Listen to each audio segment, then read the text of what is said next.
በእናንተ ላይ ጾም እንደነገግነ ከቀደምቶቹ ላይ እንደደነገግነው ሁሉ ሚስጥሩ ምንድነው?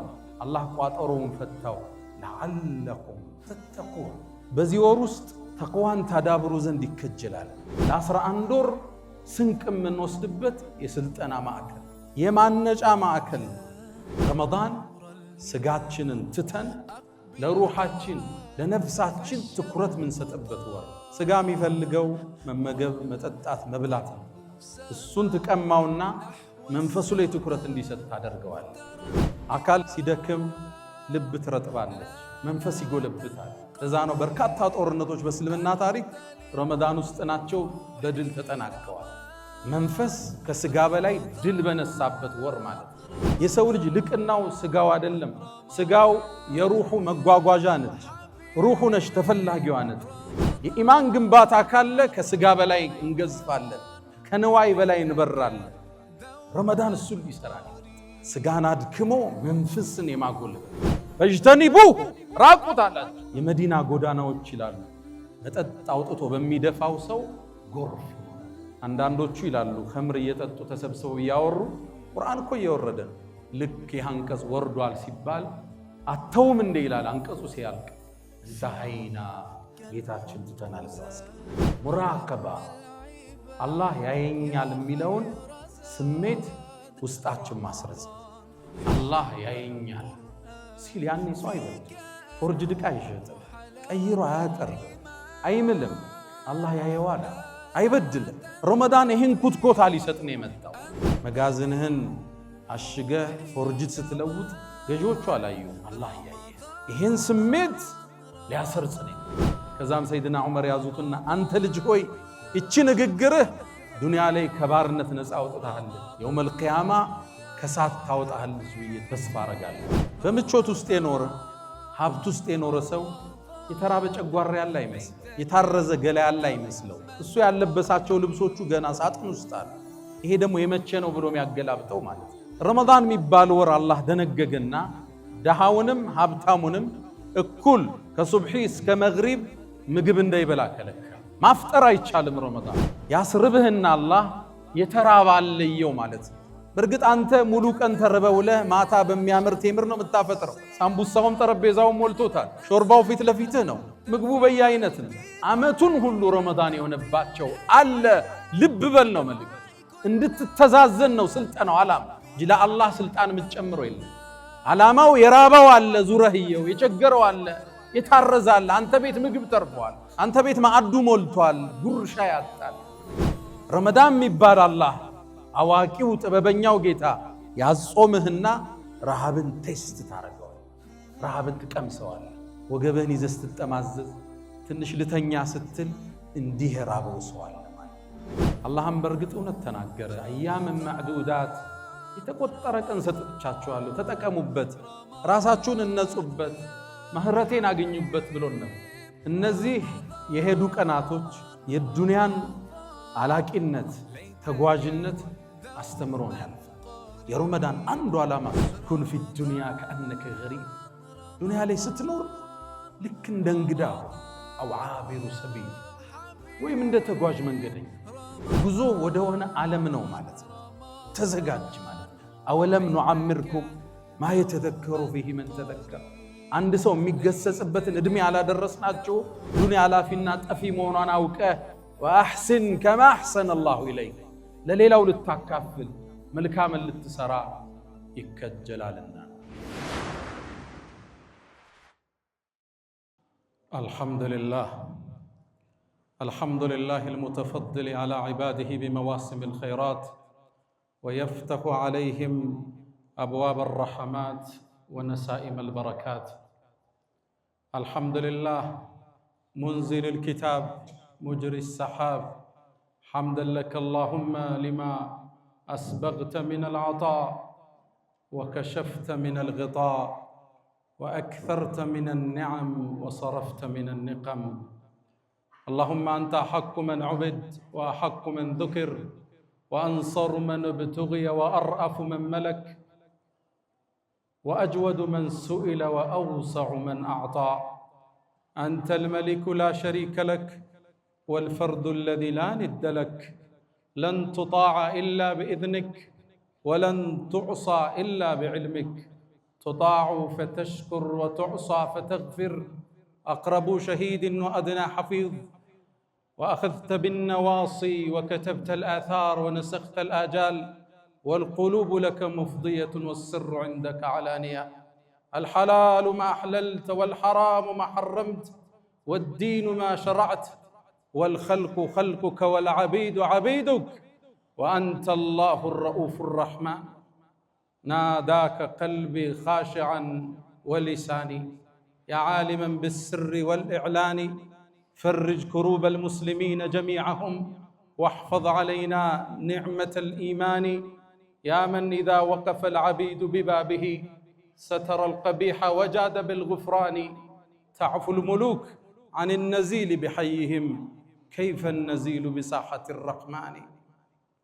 أشهد أن لا إله إلا الله ولي الصالحين وحده لا شريك له، له الملك وله الحمد يحيي ويميت وهو على كل شيء قدير، وأشهد أن سيدنا وإمامنا وقرة أعيننا محمدًا عبد الله ورسوله وخيرته من خلقه وأمينه على وحيه، بعثه الله بين يدي الساعة بشيرا ونذيرا وداعيا إليه بإذنه وسراجا منيرا، فختم الله به الرسالة وأدى الله به الأمانة، فصلوات الله وتسليماته عليه ما اتصلت عين بنظر ووعت أذن بخبر، وسلم تسليما كثيرا.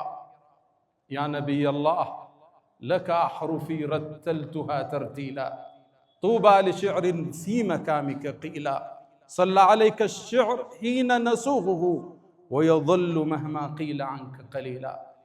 اللهم احشرنا في زمرته واجعلنا من خالص أمته.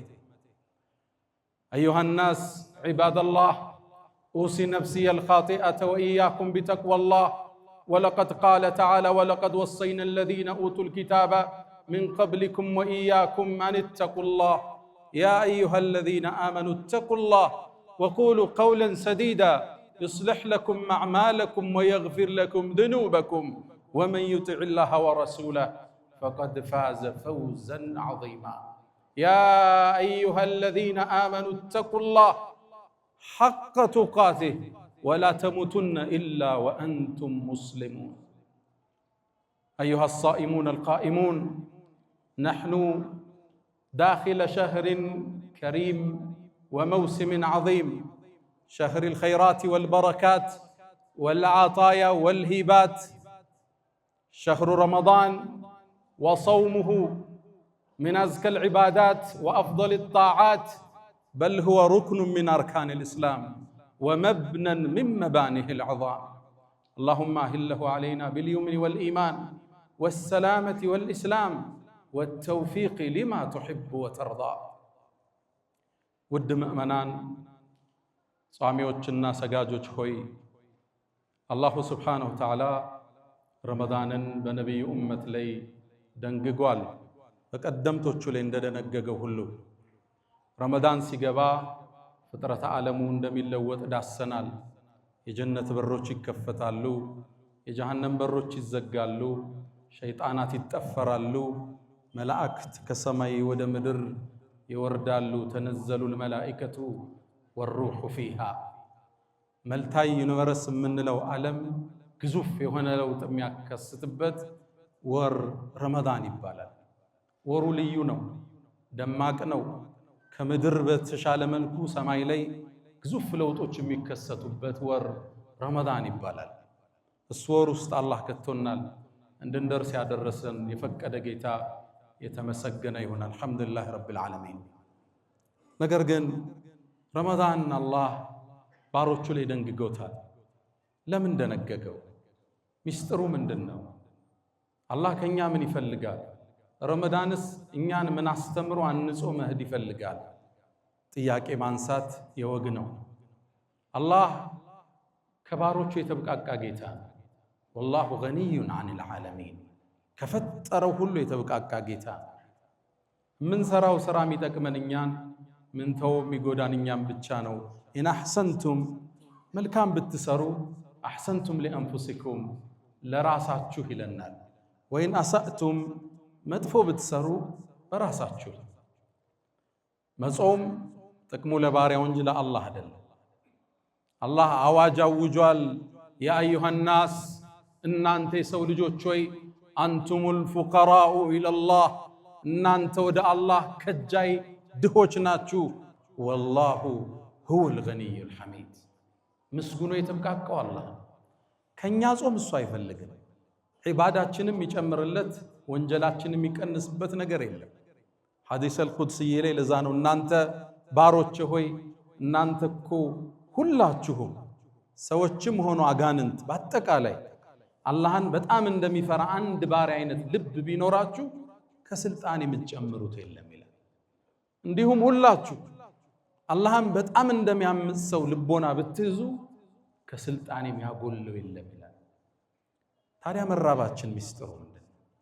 ረመዳንን ለምን እንደነገገው ጠቅሞ ወደ ራሳችን ስለሚመለስ አላህ ራሱ ነገረን። ያ አዩሃ ለዚነ አመኑ እናንተ ያመናችሁ ምእመናን ኩቲበ ዓለይኩም ሲያም በእናንተ ላይ ጾምን እንደነገግነ ከቀደምቶቹ ላይ እንደደነገግነው ሁሉ ሚስጥሩ ምንድን ነው? አላህ ቋጠሮውን ፈታው። ለዓለኩም ተተቁን በዚህ ወር ውስጥ ተቅዋን ታዳብሩ ዘንድ ይከጀላልና። ረመዳን ለአንድ ወር ተደንግጎ ለ11 ወር ስንቅ የምንወስድበት የስልጠና ማዕከል የማነጫ ማዕከል አውቀነውም ጾም ነው ሳናውቀውም ሆነ ሚስጥሩ ገብቶን የሚሆን ሳይገባን የስነ ምግባር የተቅዋ የአኽላቅ ነፃ የሚደረግበት ወር ረመዳን ይባላል። ከመራባችን አይደለም ሚስጥሩ እንድንጾም አላህ የደነገገው። ወደኛ የሚመለስ በርካታ ትሩፋቶች አሉ። አንድ ሁለት ብለን እናንሳ። የመጀመሪያው ረመዳን ስጋችንን ትተን ለሩሃችን ለነፍሳችን ትኩረት ምንሰጥበት ወር። ስጋ የሚፈልገው መመገብ፣ መጠጣት፣ መብላት ነው። እሱን ትቀማውና መንፈሱ ላይ ትኩረት እንዲሰጥ ታደርገዋል። አካል ሲደክም ልብ ትረጥባለች፣ መንፈስ ይጎለብታል። ለዛ ነው በርካታ ጦርነቶች በእስልምና ታሪክ ረመዳን ውስጥ ናቸው በድል ተጠናቀዋል። መንፈስ ከስጋ በላይ ድል በነሳበት ወር ማለት ነው። አካልን አድክሞ መንፈስን የምናድስበት ኢማንን የምናድስበት ወር። አእምሮ በእውቀት ይመገባል፣ ስጋው አካሉ በምግብ ይመገባል። ሩህ ደግሞ ኢማን ነው ምግቧ። የኢማን ስንቅ የምናዳብርበት የተለየ ወር ነው ረመዳን ማለት። የሰው ልጅ ለስጋው ሲያድር ከእንስሳ በታች ይሆናል። አላህ ልክ እንደ እንስሳ ከነሱም መስመር የሳቱ ብሏቸዋል። ከልአንዓም ነው ያላቸው። ልክ እንደ እንስሳ ይሆናል። በቅርቡ አሜሪካ ውስጥ አይተናል አይደል? የጄፍሪ ኤፕስተን ፋይሎች የዓለም ታላላቅ ባለሀብቶች፣ መልቲ ቢሊዮነሮች፣ ፕሬዝዳንቶች ሀብቱ ጥግ ደርሶባቸው ምቾቱ የህፃናት ስጋ ሲበሉ ነው አይደል የተገኙት። የሰው ልጅ ለስጋው ማደር ሲጀምር ከእንስሳ በታች ይሆናል። እንስሳ የራሱን አካል አይበላም። ስጋን ረግጠን መንፈስን ስናጎለብት ወደ መላእክት አርከን እንሸጋገራለን። የሰው ልጅ ልቅናው ስጋው አይደለም። ስጋው የሩሑ መጓጓዣ ነች። ሩሑ ነች ተፈላጊዋ ነች። ለዛ ነው አላህ አደምን ፈጥሮት ለረጅም ጊዜ አቁሞት ነበር። ሒኑ ሚነ ደህር ለም የኩን ሸይአን መዝኩራ። አደምን መላእክት እያዩት አቁሞት ነበር ከላይኛው ዓለም እንደፈጠረው። ግን እንዲሰገድለት ያዘዘ ሩህ ውስጡ ስትገባ ፈኢዛ ሰወይቱሁ ወነፈኽቱ ፊሂ ምን ሩሒ ፈቀዑ ለሁ ሳጅዲን። ሰጋጆች ስትሆን ውደቁ አለች። የአደም ከፍታ አፈሩ ጭቃው አልነበረም፣ የተሸከማት ሩህ ነች። ቁም ነገሩ ሩሑን የማጽዳት ጉዞ ነው። ትግሉ ሁሉ ቁርአኑ፣ ጾሙ፣ ተሐጁዱ፣ ተራዊው ሩህን የማነጽ በኢማን የመገንባት ጉዞ። ኢማን ካልተገነባ ትእዛዛት ይከብዱናል። ኢማን ሲቀንስ ለንዋይ እንጋደላለን። በመጅሊስ ወንበር እንጣላለን፣ በመስጂድ ኮሚቴ እንጋጫለን፣ ንግድ ላይ እንካካዳለን፣ ትዳር ላይ እንገፋፋለን፣ ውርስ ላይ እንበዳደላለን። ኢማን ሲደክም ማለት ነው። የኢማን ግንባታ ካለ ከስጋ በላይ እንገዝፋለን፣ ከንዋይ በላይ እንበራለን። ረመዳን እሱን ሊሰራን ይመጣ ስጋን አድክሞ መንፈስን የማጎልበት ሰሃቦቹ ገና የኢማን ጅማሮ ላይ ነቢዩ ዓለይሂ ሰላቱ ወሰላም ዳዕዋውን እንደጀመሩ አንድ ጦርነት አደረጉ። ሙስሊሙ በድል ጦርነቱን አጠናቀቀ። ሲያጠናቅቅ ምርኮን ሰበሰቡ፣ በርካታ ምርኮ። ያኔ ሰሃቦቹ ኢኮኖሚካሊ ደካማ ነበሩ። ምርኮውን በመከፋፈል ላይ ግጭት ውስጥ ገቡ። ገና የመጀመሪያ የኢማን ተርቢያ ላይ ነበሩ። ኩትኮት አነጻ ላይ ተጋጁ። እንዲህ ነው የሚገባን፣ እንዲህ ነው የሚገባን። ሰሃባ ትውልድ አላህ ቁርአን አወረደና ሱረቱል አንፋል ይለዋል። የምርኮው ምዕራፍ ማለት ነው። ስለ ምርኮ አከፋፈል አይደለም አላህ ያወራው። መጀመሪያ ሰሃቦችን ወደ ኢማን መለሳቸው። የስአሉነከ ዐኒል አንፋል፣ ስለ ምርኮ መከፋፈል ይጠይቁሃል። ቁሊል አንፋሉ ሊላሂ ወረሱል፣ ለአላህና ለመልእክተኛው ነው በላቸው። ፈተቁላህ፣ አላህን ፍሩ እንጂ። ወአስሊሑ ዛተ በይኒኩም፣ መሃላችሁ ያለን ወንድምነት አስተካክሉ እንጂ አላቸው። ኢንኩንቱም ሙእሚኒን፣ ምእመናን ከሆናችሁ በአላህ በመጪው ቀን በመልእክተኛው ካመናችሁ መሃላችሁ ያለን ግንኙነት አስተካክሉ። ከዛ አላህ ስለ ምርኮ አላወራም። 5 ገጽ ሱረቱል አንፋል ግለጹ አከታትሎ ሄደ። ስለ ተቅዋ፣ ስለ ኢማን፣ ስለ ዋለላቸው ውለታ ሲጠቅስ ቆይቶ 5ኛውን ገጽ ስትገልጹት ስለ ምርኮ ክፍፍል ያኔ ይጀምራል። ለአላህ እንደ 5ኛውን እያለ ክፍፍሉን አላህ ይመጣል። ዑለማዎቹ ምን ይላሉ? አላህ ቀድሞ ስለ ክፍፍሉ ቢናገር ተግባራዊ ላይ ሆን ይችል ነበር። ኢማን አልጠነከረም። ኢማንን አላህ ገነባና ትእዛዝ ሲያወርድ ትእዛዝን መቀበል የሚችል ጫንቃ ገንብተው ነበር፣ ትከሻ ዳብረው ነበር። ረመዳን ዓላማው ኢማንን ማጠንከር ነው። ስጋን አድክሞ ኢማንን ማጠንከር፣ ያኔ ትእዛዛትን መሸከም የሚችል ጉልበት ይኖራል። ኸምር ታውቃላችሁ፣ መጠጥ እኮ ባንዴ አልተከለከለ፣ በሂደት ነው የተከለከለው። የሰሃባን ኢማን አንጾ ነው መጨረሻ ላይ ኸምር ማለት ቁማር ማለት ርጅሱ ሚን ዐመል ሸይጣን ሲላቸው አውጥተው የደፉት። መጀመሪያ አልተቀበሉ። ያ ማህበረሰብ መጠጥ ሲጠጣን ያደገው የሰሃባው ትውልድ ኸምር አስካሪ መጠጥ ነው የሚጠጣው። እስልምናን ሲቀበሉ አላህ መጠጥን ተዋል አላቸው። ስለ መጠጥ ይጠይቁሃል፣ እንዲበላቸው ትእዛዝ ይወርዳል። አልከለከላቸው። ኢማናቸው ክልከላውን የሚቀበልበት ደረጃ ላይ አልደረሰም። ያን ከዛ ደግሞ አስከተለ አላህ ያ አዩሃ الذين آمنوا፣ እናንተ ምእመናን ሆይ እባካችሁን ወደ ሶላት ስትገቡ ጠጣችሁ አትስገዱ አላቸው። ይሰክራሉ፣ ሰክራችሁ እንዳትቀርቡ አላቸው። ላ ተቅረቡ الصلاة وأنتم سكارى አላቸው። እንዲህ አባብሎ ነው እኮ አላህ ያነጻቸው። ኢማናቸው ተገንብቶ ሲያልቅ ትእዛዝ አወረደ። إنما الخمر والميسر والأنصاب رجس من عمل الشيطان فاجتنبوه راقوت አላቸው። የመዲና ጎዳናዎች ይላሉ መጠጥ አውጥቶ በሚደፋው ሰው ጎርፍ ነው ነበር። አንዳንዶቹ ይላሉ ኸምር እየጠጡ ተሰብስበው እያወሩ ቁርአን እኮ እየወረደ ነው። ልክ ያንቀጽ ወርዷል ሲባል አተውም እንደ ይላል አንቀጹ ሲያልቅ እንተሃይና ጌታችን ትተናል ብለው አስቀምጡ። ኢማን ተገንብቶ ሲያልቅ ትእዛዝን መሸከም ይችላል። ለንዋይ አያድርም። ስልጣን አያጓጓው፣ የሰው ሀብት አያጓጓው፣ ብር ይዞ አይጠፋ፣ በድሎ አይሸሽም። ረመዳን የተደነገገበት የመጀመሪያው ዓላማ የኢማን ግንባታ መስጠት። ሁለተኛውን ንጥቀስ፣ ሙራቀባ፣ አላህ ያየኛል የሚለውን ስሜት ውስጣችን ማስረጽ።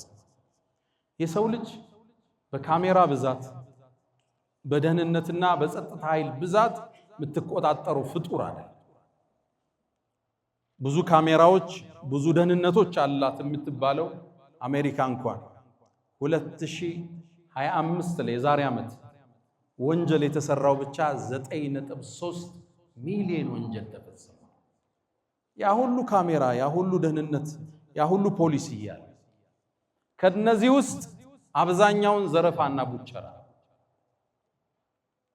የሰው ልጅ ራሱ ውስጥ ካሜራ ካልገጠመ በምንም ልታቆሟቸው አላህ ያየኛል ሲል ያኔ ሰው አይበድልም፣ ፎርጅድ ዕቃ አይሸጥም፣ ቀይሮ አያቀርብም፣ አይምልም።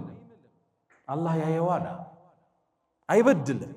ረመዳን ይህን ኩትኮታ ሊሰጥ ነው የመጣው። እንዴት አትሉኝ? ለምሳሌ አንድ ሰው ሲጾም መጾሙን ራሱ ካልነገረህ በምን ታውቀዋል? ዘይሮ ከሄደ ጾሟል አፍጥሯል አታውቀው። ጾም አላህ ያየኛል ብለህ የምትሰራው ስራ ብቻ። አሊያም ረመዳን ቀን ቤቱ አሁን ምሳውን በልቶ ግጥም አድርጎ መጥቶ አፉን ጠራርጎ የዛሬ ፀሐይ ምን አበረታው ቢልህ በምን ታውቃለህ? መብቱ ነው አይደል?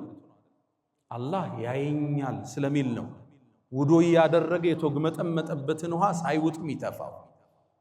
አላህ ብቻ የሚያውቀው ነው። እቺን የጉሮሮን ኬላ አላህ ብቻ ነው የሚያያት። አላህ ያየኛል ስለሚል ነው የሚጾመው። ለዛ ነው አላህ ፈሰውሙ ሊ ጾም የኔ ነው ይላል። እኔም ፈርቶ ነው ባሪያ የሚጾም እንጂ ያቺ ቤት ውስጥ ምግብ የምታዘጋጀው ውዷ ባለቤት ምግብ ቀምሳ ትፍ የምትለው ማን ያየኛል ብላ ወደ ውስጥስ ብትስበው አችልም እንዴ? ጉሮሮን ስታልፍ የሚያያት ጌታ እንዳለ ታውቃለህ። ጾም አላህ ያየኛል ካላልክ በስተቀር አንድን ሰውንም ማስገደዳችን። አንድን ሰው አስገድደ መሳሪያ ይዘህ ሶላት ልታሰግደው ትችላለህ፣ ሩኩዕ በል ስጁድ በል እያለ። ሐጅ ልታስደርገው ትችላለህ አስገድደ። ዘካ ልታስወጣው ከኪሱ ትችላለህ አስገድደ ግን ልታጾሟቸው። ጾም የምትከለክለው ምግቡን ነው፣ ቀማኸው፣ ተስማምቷል። ዙሁር ደረሰ ልስገድ ይላል። ሶላት ትከለክለው አትከለክለው። ሊሰግድ ሲል ደግሞ ውዱ የሚባል አለ አይደል? ውዱ ሲያረግ ደግሞ አፍ መጉመጥመጥ አለ አይደል? እየተጉመጠመጠ ወደ ውስጥ ቢልከው ማን ያየው? አላሁ ጀለ ፊሁ። አስገድደህ ማታሰራው ዒባዳ ካለ ጾም ብቻ። ይህን ስለሚያውቅ አላህ ፈሰውሙ ሊ ጾም የኔ ነው አለ። ሶላትም የሱ እኮ ዘካም ለአላህ ነው። ለጾም ግን የተለየ ቦታ ሰጠው። አላህ ያየኛል ብለህ የምትሰራው ስራ። ይህን ሳናቀው ውስጣችን ላይ አላህ ያየናል የሚለውን ስሜት አላህ ዚሮ መዳን ላይ ይክበዋል፣ ይሰራዋል፣ ይገነባዋል። አንድ ሰው ለውጥ እንዲያመጣ በስነ ለውጥ ሳይንስ ውስጥ አንድን ነገር 21 ጊዜ ማድረግ ነው። አላህ ግን 7-9 ቀን ጨምሮበት 30 ቀን 29 ቀን ይሄን ተርቢያ ይሰጣል፣ ጠንቃቃ እንድትሆን። ከዛ በኋላ ሱቅ ላይ ስትቀመጥ ገዢው ባያይ አላህ እንደሚያይ አቀን የምትሸጥ። ፎርጅድ ዕቃ ስትገለብጥ ሰውየው አላየህም፣ ቤቱን ዘግተህ ግን ስትሰራ አላህ አይተዋል። ይህን ስሜት ነው ረመዳን የሚያሰርጽ። ይሄ ተርቢያ ያሳለፉ ሰሃቦቹ አንዴ አንዷን ወጣት አንዱ ኮረዳ ባበላት። ጨለማ ላይ ነበሩ። ውብና ቆንጆ ነች። በዝሙት ፈለጋት። ድቅድቅ ባለው ጨለማ ሰማዩ ላይ የሚታዩት ከዋክብት ብቻ ናቸው። ጠጋላትና እባክሽን እንጨዋወት አላት። እሷ ዞር ዞር ስትል ላ የራና ኢለል ከዋኪብ አላት። አይዞሽ አትፍሪ ከዋክብት እንጂ እኮ ማየን የለም አላት። እሷ ግን ሙራቀባን የተረዳ ሰው መልስ ሰጠችው። ፈአይነ ሙከውኪቡሃ ከዋክብትን አሳምሮ የሰደራቸው አላህስ አለችው። አይደለም ጨለማውን የሰራው አላህ ተደብቀህ ሰራያ። መጋዝንህን አሽገህ ፎርጅት ስትለውጥ ገዢዎቹ አላዩም፣ አላህ ያየ። ይህን ስሜት ሊያሰርጽ ነው የመጣው። ሰይድና ዑመር ረዲየላሁ ተዓላ አንሁ አንዴ በረሃውን አቋርጠው ሲወጡ ከአንድ ሰሃባ ጋር አንድን እረኛ አገኙ፣ ፍየሎችም ይጠብቅ። ቀረቡት፣ ሰላም አሉት፣ ተዋወቁት። ልጅ እግር ነው። አንተ ሰው ሆይ እነዚህ ፍየሎች የማን ናቸው? ያሳዳሬ ነው አላቸው። ታዲያ አንዷን ፍየል ስጠንና እንውሰዳት አሉት። እንዴ አለቃዬ ቢቆጣኝስ አለ። ለአለቃህማ ተኩላ በላ በለው አሉት። አንተ ተጠቀም ብር እንስጥህ፣ ተኩላው በላ በላት አለ። ልጁ ምን አለ? ፈአይነ አላህ አለች። የአላህ እይታስ አይትዶ ማለት ሰይድና ዑመር አልቃሻ ነበሩ ከጀግንነታቸው ጋር ኸጣን ያስወዳን ሚነል ቡካ ከለቅሶ ብዛት ሁለት መስመር ይታይባቸዋል የሚባለው በፊታቸው ላይ እንባው የሚወርድበት ማለት ነው። ቁጭ አሉና ስቅስቅ ብለው አለቀሱ። አላህን አስታወሳቸው። ሁሉ ነገር ማይሰወረው አላህ። ከዛም ምን አሉት? ወደ አሳዳሪ ወሰዱት። ይሄ ባሪያህ ነው አሉት። አዎ ልግዛህ አሉት። ገዙት። ከዛም ነፃ ወጣህ አሉት። ይሄን ባሪያ የባርነት ነፃ መውጣት ያኔ ትልቅ ድል ነበር። ስትሸጥ ስትገዛ ኖረህ ነፃ መውጣት። ከዛም ሰይድና ዑመር ያዙትና አንተ ልጅ ሆይ እቺ ንግግርህ ዱንያ ላይ ከባርነት ነፃ አውጥታለች፣ የውመል ቂያማ ከሳት ታወጣለች ብዬ ተስፋ አረጋለሁ። ረመዳን ይመጣና አላህ ያየኛል የሚለውን ስሜት ውስጥ አስርጾት ያልፋል። ለዓለኩም ተተቁን አላህን ትጠነቀቁ ዘንድ ማለት እሱ ተቅዋን ታዳብራ። አላህ ያየኛል። ሰውን ስታማ የፎርጁዱ ብዛቱ ብዙ ነው አይደል? አሁን መኪና ውስጥ ተጀምሯል አይደል? ኪሎ ሜትር ቀይረ ስትሸጥለት እቃው እንደተሰበረ ያወቅ ስትሸጥለት እቃውን ስታቀያይረው ገዢው አላየህም፣ አርህማን ግን አይቷል። ከሱም ይደበቅ የለም።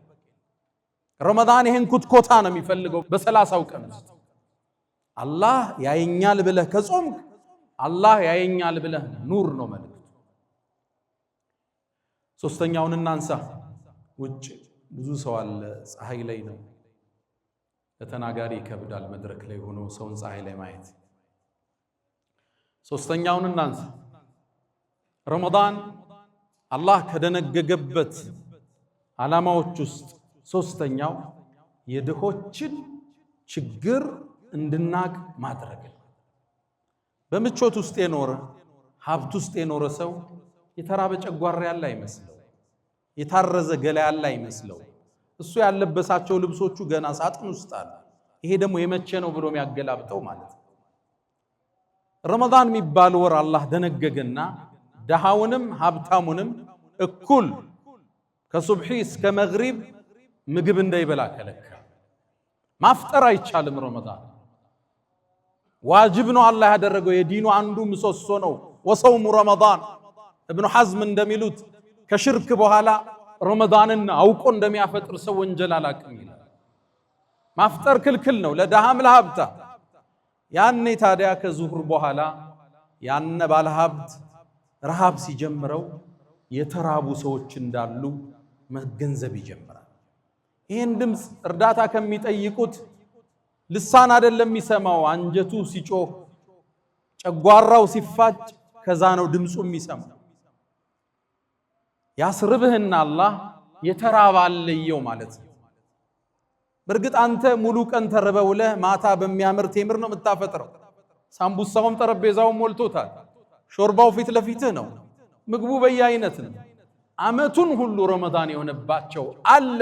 ልብ በል ነው መልእክቱ። እንድትተዛዘን ነው ስልጠናው ዓላማ እንጂ ለአላህ ስልጣን የምትጨምረው የለም። ዓላማው የራበው አለ፣ ዙረህየው የቸገረው አለ፣ የታረዘ አለ። አንተ ቤት ምግብ ተርፏል። አንተ ቤት ማዕዱ ሞልቷል። ጉርሻ ያጣል። አንዴ በልቶ የሚያድርሰዋል። ዙረፈት ልጋቸው ማለት ነው። ምቾት ውስጥ ያለ ሰው እንዲህ አይነት አስገዳጅ ጾም ኑሮ ረሃብን ካልቀመሰው ድህነትን አያውቀው። በቅርቡ አንድ ኢንተርቪው ስከታተል ከዓመታት በፊት አንድ ታዋቂ መልቲ ቢሊየነር አንድን ቃል ይላል። አፍሪካ ውስጥ ለአንድ ትልቅ ስራ ሄድኩ ይላል። ሆቴሉ ነው የሚያርፈው፣ በሊሞዚን ነው የሚንቀሳቀሰው። ሆቴሌ ላይ የሚያስተናግደኝ አንድ ጥቁር ወጣት አለ። በጣም ወደድኩት ይላል። ከዛም አንድ ቀን በድፍረት ተጠጋኝና ቲፕስ ሰጠው። ልጋብዝህ አለኝ። እኔም ምን ትጋብዘኛለህ? ጋብዘኝ ይሻልኩት፣ ግን ምጋብዝህ ቤቴ ነው አለኝ። አንተ ቤት ደስ ይበለው ብዬ ይሻል። በሊሞዚኑ ተንቀሳቀሰ። በጣም ወደሚያስፈራ መንደር ውስጥ ገባው ይላል። እንደምንም ቤቱ ደረስኳል። ቤቱን ከፍቶ ሲያስገባኝ በህይወቴ ለመጀመሪያ ጊዜ ድህነትን አየሁታል። ሰው እዚህ ቦታ ይኖራል። አልጋው፣ ወንበሩ፣ ብርድ ልብሱ፣ ድህነትን ራሱን አየሁታል። ምቾት ውስጥ ያለ ሰው የድሆቹ ችግር አይገባው። ረመዳን የሚባል አላህ አዋቂው ጥበበኛው ጌታ ያጾምህና ረሃብን ቴስት ታረጋዋል። ረሃብን ትቀምሰዋል። ወገብህን ይዘህ ስትጠማዘዝ ትንሽ ልተኛ ስትል እንዲህ ራበው ሰው አለ ማለት። ረመዳን ዓላማው ጥልቅ ነው። ለዓለኩም ተተቁን አላህን ትፈሩ ዘንድ ይከጀላልና ጠንቃቆች እንድትሆኑ ለድሆቹ እንድታዝኑ አካፍለህ እንድታድር ይዘኸው አትጓዝ። ከገንዘብህ ፐርሰንቴጅ እንዲኖር አይደለም ዘካን ልታስቀር። ከምታተርፈው ትርፍ 100 ሚሊዮን አተረፍ 10 የድሆች ነው እንድትል ነው ዓላማ እንጂ ዘካዋ ስትደርስ 2.5 ለማውጣት ሂሳብ ስትሰራ እንድትውላል። የራበው አለ፣ አንተ ተመሽቷል። አንተ መኪና እየቀያየርክ ነው፣ ቤትህም ያምራል። አላህ ይባርክልህ። እሱ ስራ ስፋ ይመችህ። ግን ደግሞ ምስኪኖችንም አትርሳ። የረመዳን አንዱ ዓላማ እሱ። አላ ወፈዓሉ الخيرات واستغفروا ربكم فطوبى للمستغفرين። الحمد لله على إحسانه والشكر له على تفضله وامتنانه ولا إله إلا الله تعظيما لشانه وصلى الله وسلم وبارك على رسوله وإخوانه أما بعد. ውድ ምእመናን ምናልባት አራተኛውን አስተምሮ ጠቅሰን ፕሮግራማችንን እናሳጥረው። እንደምታውቁት ከቀናት በፊት ረመዳን መጣለ። ረመዳንንም አላህ ወፍቆን ገባን። ረመዳን ሙባረክ ተባብለንም ሜሴጆች ተለዋወጥን። ዛሬ ረመዳን ስንተኛው ቀን ነው? 3ኛ ቀንን ይዘናል። ምሽቱ 4ኛ ነው። ምሽቱ 26 ወይም 25 ቀን ቀርቶታል። ቀናቶቹ እየተጓዙ አላህም በእርግጥ እውነት ተናገረ። አያም ማዕዱዳት የተቆጠረ ቀን ሰጥቻችኋለሁ፣ ተጠቀሙበት፣ ራሳችሁን እነጹበት፣ ምህረቴን አገኙበት ብሎን ነበር። እነዚህ የሄዱ ቀናቶች የዱንያን አላቂነት ተጓዥነት አስተምሮን ያልፋል። የረመዳን አንዱ ዓላማ እሱ። ዱንያ ለካ ጠፊ ነች። ረመዳን እንዲገብቶ እንዲካለቀ እድሜያችንም ለካ እንዲያልቃል ሚለውን አስተምሮት እኛ ውስጥ መስረጽ አላህ ይፈልጋል። አላፊ ናት ለካ ዱንያ፣ ተጓዥ ነች ለካ ይቺ ዱንያ፣ አላቂ ነች ለካ። አንድ ቀን ከረመዳን ሲሄድ ከእድሜ አንድ ቀን አጉድሏል። የሰው ልጅ ሲፈጠር ልክ ሙሉ እንደሆነ ባትሪ ነው። ፐርሰንቴጁ ያለቀ ይመጣል። መጨረሻ ላይ ባትሪ ኦፍ ሲሆን ሞት መጣ ማለት። አላህ ኺታማችን ያሳምር። ቀናቶቹ እንዲህ ሲነግዱ ስታይ ዱንያ ለካ ተጓዥ ነች፣ አላቂ ነች፣ ጠፊ ነች ማለት ነው። ትርጉም አጭር ነች ማለት ነው። አወለም ኑዓሚርኩም ማ የተዘከሩ ፊህ መን ተዘከር። እንዲሁ ዱንያ ላይ አላቆየናችሁ? ሰዎች የሚገሰጹበት የእድሜ ክልል አልከተትናችሁም? ወጃአኩም ነዚር አስጠንቃቂ አልመጣላችሁም? አላፊ ነች። ይሄን ያወቁት ነቢዩና መሐመድ ሰለላሁ ዐለይሂ ወሰለም አብዱላህ ብን ዑመር ረዲየላሁ ተዓላ አንሁማን ቡኻሪ ላይ እንደተዘገበው ትከሻዬን ያዙኝና አንተ እብን ዑመር አሉት፣ ኩን ፊ ዱንያ ከአነከ ገሪብ፣ ዱንያ ላይ ስትኖር ልክ እንደ እንግዳ አው ዓቢሩ ሰቢል፣ ወይም እንደ ተጓዥ መንገደኛ። ብዙ እርግጥ አታርጋት። ስራ፣ ድከም። ዘካን ግዴታ ያደረገ ሃይማኖት ነው ያለ። ይህም መስጂድ የሰሩልን ወንድሞች እኮ ስለሰሩ አላህ ይቀበላቸው። ስራ፣ ድከም። እስልምና የሐጅ ዲን ነው፣ የዘካ ዲን ነው። መስጂድ የምትሰራበት ነው፣ ድሃ የምትረዳበት ነው። ልፋ። በሚሊየንም እንዳትቆም፣ በቢሊየንም እንዳትቆም፣ በቢሊየን ዶላር ግን ደግሞ አኺራን አትርሳ። ዱንያ አላቂ እንደሆነች ሁሌ ይሰብ፣ ጥላት እንደምትድም አስተውል ሁሌ። የረመዳን ቀናቶች መናድ የዱንያ ቀናቶችም መናድ መስታወቶች ናቸው። ይሄን ነው ረመዳን መጥቶ የሚያስተምር። ወር ገብቶ ወር ከወጣ አንተም ገብተህ ከዱንያ ትወጣለህ። መልእክቱስ እያንዳንዱ ቀን ከእድሜህ እያጎደለ ይሄዳል። ሐሰኑል በስሪ አንተ የአደም ልጅ ሆይ አንተ እኮ የቀናት ጥርቅም ነህ፣ አንድ ቀን ሲሄድ ከድሜ ከአካልህ አንድ ፓርቱ እየጎደለ በተለይ ደግሞ ሰው 40 ዓመት 60 ዓመት ከደረሰ በኋላ ልብ ካላለ ምን ትርጉም አለ? ሰው 40 ዓመት ካለፋችሁ በኋላ ታቁታላችሁ። እንቅልፉ እንደ ድሮ አይደለም። ምኝታችሁ ማይስማማችሁ ነገር አለ። ምግብም መምረጥ ትጀምራላችሁ። ጓጉቶ ከመብላት መምረጥና መተውን እያስቀደምክ ትመጣለህ። ጥርስህም ደግሞ ያረጅና ቀይረኝ ይላል፣ ትመላለሳለህ። በሽታ አልፎ አልፎ ይጎበኛል። የለቀከው ነው ማለት ነችን አለ። እቃዎች ኤክስፓየርድ እያደረጉ ነው። ጉዞ ወደ ሆነ ዓለም ነው ማለት ነው። ተዘጋጅ ማለት ነው። አወለም ኑዓምርኩም ማ የተዘከሩ ፊሂ መን ተዘከር። አንድ ሰው የሚገሰጽበትን እድሜ አላደረስናችሁ? ይሄ እድሜ ስንት ነው? 40 ዓመት ነው ያሉ ሙፈሲሮች አሉ፣ 60 ዓመት ነው ያሉ። ሰው ከ40 ከ50 በኋላ ልብ ካላለ ምን ዋጋ አለ? ይሰራል፣ ይደክማል፣ ግን ደግሞ አኺራውን አይረሳም። ረመዳን በፍጥነት መጠናቀቅ የእድሜህን የፍጥነት መጠናቀቅ ማሳያ መስታወት።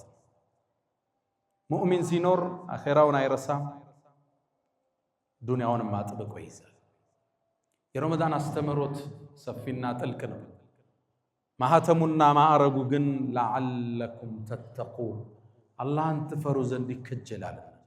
ኢማናችሁ ልታበረቱ፣ አላህ ያየኛል የሚለውን ስሜት ውስጣችሁ ልታዳብሩ፣ የተራበ እንዳላቀ ልታካፍል፣ ዱንያ ላፊና ጠፊ መሆኗን አውቀህ ወአሕስን ከማ አሕሰነ አላሁ ኢለይክ ለሌላው ልታካፍል፣ መልካምን ልትሰራ ይከጀላልና። ያ መን ቱሒቡነ ነቢየ ሙሐመዳ ሰሉ ዐለይሂ ወሰሊሙ ጡለል መዳ ፈሰላቱኩም ወሰላሙኩም ኑረን ለኩም ቢአምሲኩም ወቢየውሚኩም ወለኩም ገዳ ኢነላሀ ወመላኢከተሁ ዩሰሉነ ዐለን ነቢይ ያ አዩሃ አለዚነ አመኑ ሰሉ ዐለይሂ ወሰሊሙ ተስሊማ اللهم صل على محمد وعلى آل محمد كما صليت على إبراهيم وعلى آل إبراهيم وبارك اللهم على محمد وعلى آل محمد كما باركت على إبراهيم وعلى آل إبراهيم في العالمين إنك حميد مجيد. اللهم أعز الإسلام والمسلمين وأذل الشرك والمشركين ودمر اللهم أعداءك أعداء الدين. اللهم تقبل منا صيامنا وقيامنا وتلاوتنا يا أرحم الراحمين. اللهم لا تدع لنا في مقامنا هذا ذنبا إلا غفرته ولا هما إلا فرجته ولا دينا إلا قضيته ولا رزقا إلا وسعته ولا غائبا إلا رددته ولا مديونا إلا قضيته برحمتك يا أرحم الراحمين. اللهم ربنا آتنا في الدنيا حسنة وفي الآخرة حسنة وقنا عذاب النار. وسلام على المرسلين والحمد لله رب العالمين. ألا فأقم الصلاة.